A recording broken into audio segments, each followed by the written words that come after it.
આંદોલન કરવાની ફરજ પડી છે. એમાં આંદોલનમાં અત્યારે નારીઓએ આપણે વધારે શક્તિ આપી છે, તે વધારે આપણે મક્કમતાથી અત્યારે આંદોલન કરીએ છીએ. અમે તમારા ગામમાં ભાવનગર ગોહિલવાડ રાજપૂત સમાજમાંથી અને તળાજા રાજપૂત સમાજમાંથી દરેક પાંખના જે પ્રમુખો છે, ઉપપ્રમુખો છે, સંગઠન સાથે સંકળાયેલા છે, એ બધા જ આગેવાનો અત્યારે રથ તમારા ગામમાં લઈને આવ્યા છે. એક સંદેશો આપવા માટે આવ્યા છે કે આ વખતે આપણે બધાએ હળી મળી અને આપણા ગામની સાથે બીજી જ્ઞાતિ પણ સંકળાયેલી છે. એ જ્ઞાતિને વિનંતી સાથે કહેવાનું છે કે આ વખતે 7 મેના રોજ મતદાનની તારીખ છે. એ દિવસે ભાજપ વિરોધી મતદાન કરવાનું છે. ભાજપ વિરોધી કરશો ને? બધાને કરાવશો ને?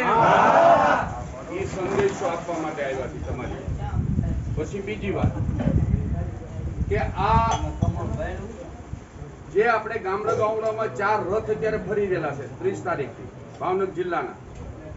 એ રથ ત્યાં પછી પાછા અહીંયા તળાજા તાલુકાની 3 તારીખે ત્યાં ભેગા થવાના છે ને, અને ત્યાં આપણે રેલી સ્વરૂપે ગામમાં રેલી એટલે કે રેલો કાઢવાનો છે. રેલો એટલે ત્યારે તમારા ગામમાંથી જે કઈ આપણી સાથે સંકળાયેલા આપણા સમાજના આગેવાનો કે યુવાનો 4 વ્હીલ હોય તો 4 વ્હીલ લઈ અને 2 વ્હીલ હોય તો 2 વ્હીલ લઈને સાથે 5 જણા 4 જણા 2 જણા એવું ફરજિયાત ત્યાં આવવાનું અને પાઘડી બાંધીને આવવાનું પાછું. એ તમારી પસંદગીની વાત છે. એ કાકા કહેશે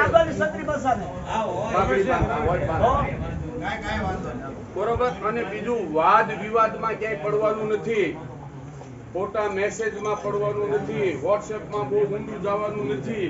કોઈ તમને ક્યાંક બેઠા છો તો બીજી વાતો કરશે એમાં ક્યાંય જવાનું નથી. તમારે તમારી એને સંકળાયેલી બીજી જ્ઞાતિઓ એને કહેવાનું કે ભાઈ અસ્મિતાની લડાઈ એટલે તમારી બહેનો દીકરીઓની લડાઈ છે. કાલ હવે અમારો સમાજ અત્યારે આંદોલન રૂપિયા મોટું સ્વરૂપ ધારણ કર્યું. અમે તમારી સાથે રહીશું, વર્ષોથી અમે તમારી સાથે હોઈએ જ છીએ. આ વખતે અમને